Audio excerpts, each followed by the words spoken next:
All right, here we go. Everybody, Phil is back in action. But for how long? That's the question. Seriously, that is the question.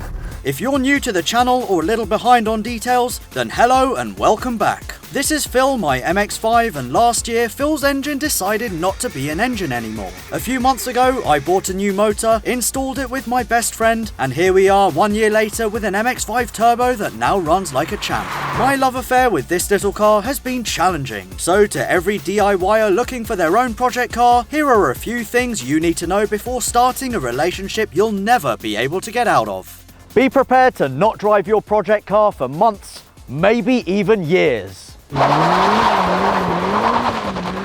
If you own a project car, and if it's a proper project car like this is where stuff breaks, then be prepared not to drive your car for months, maybe even years. Now Phil has a new engine, new track rod ends, new wheels, new tyres, just to get him back on the road. You own a project car, stuff is going to break. But once you do get everything back in and the car is back up and running, let me tell you, there is no better feeling because I am a very happy boy now. Every time you get in, you'll pray that it starts. Please stop, please stop, please stop, please stop, please stop. Yes! You'll always make sure it's the most securely locked car that you own. When you buy your project car and when you start working on it, it becomes the most important thing in the world, which is why I always secure my car with one of these big badass disc locks. So that goes on the steering wheel like so.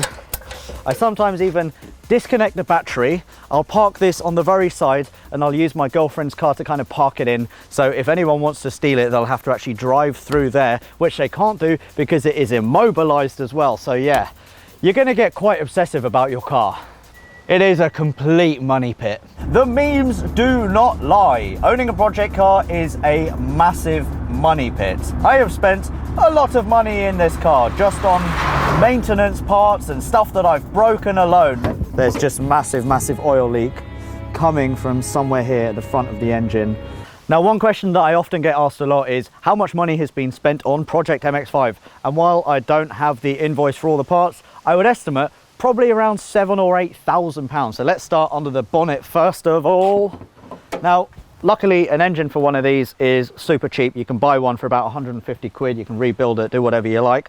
This is a standard engine with a turbocharger. So we've got turbo, new radiator, new hoses underneath as well, new air filter, new wheels, new tires. I've also got brand new EBC brake discs and pads, rollover bar, harness bar, side protection bars as well. I think that's pretty much it for the interior.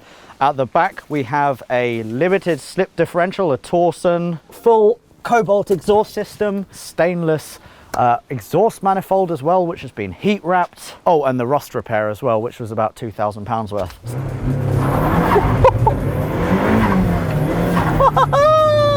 Yes!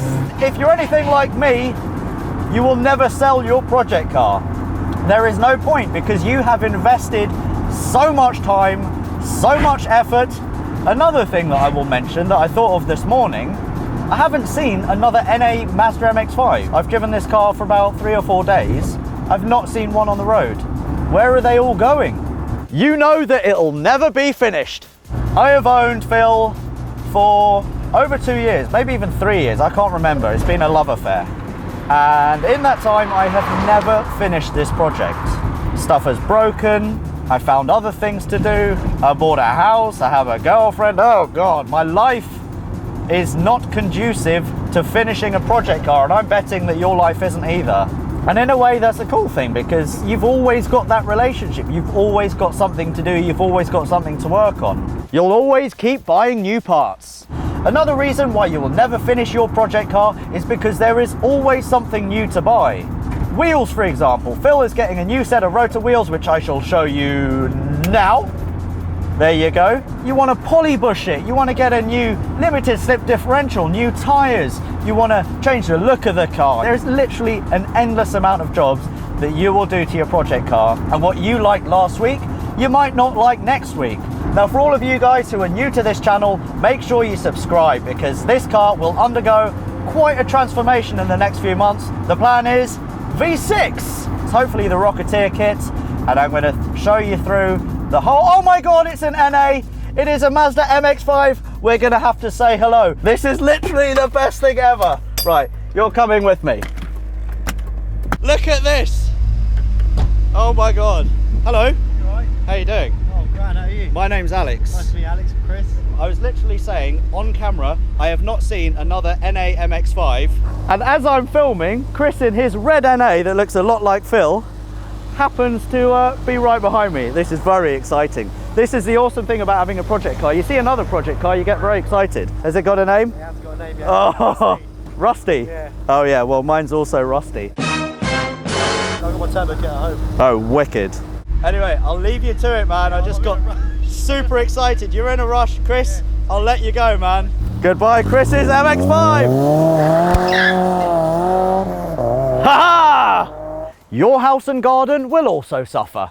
So you see this section of wall here looks nice, doesn't it? It looks nice and smooth. And the reason it is smooth is because I had to fill it and repaint it. When I was fixing Phil's head a few months ago, part of the engine actually fell off and hit the wall and gouged it. So yeah, be prepared for that.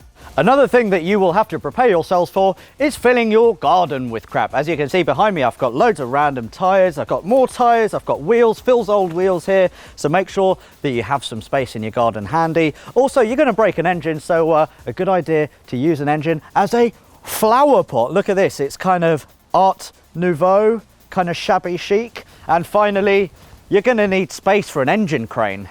Now, I've used this bad boy twice already, and with Phil, I'm probably going to have to use him another, I don't know, 700-800 times. Owning a project car also means that you're going to fill the inside of your house with crap too.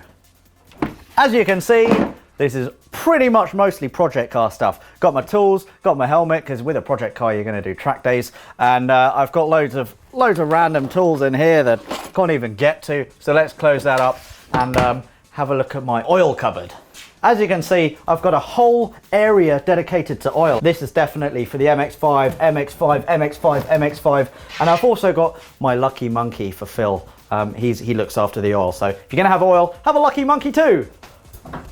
And finally, the last thing that you need to prepare for when you own a project car is to apologize. Apologize a lot to your better half, because you won't be spending that much time with her. You'll be underneath your car more than you are underneath your girlfriend. Your hands are going to be completely covered in oil. You're going to stink. There are going to be oily fingerprints all over the house. But at the end of the day, it is your project car. You love it, so keep at it. There you have it, a little bit of insight of what goes into living with a project car, and also a celebration of Phil being back on the road. It's been a long time, buddy. 6 times facelifts worked brilliantly. During a car's life cycle, it's common for a manufacturer to freshen things up, like the design of a headlight or the look of a bumper. It's the car equivalent of getting a haircut or applying lipstick, and most of the time the results are decent. Sometimes though, a facelift does way more than that.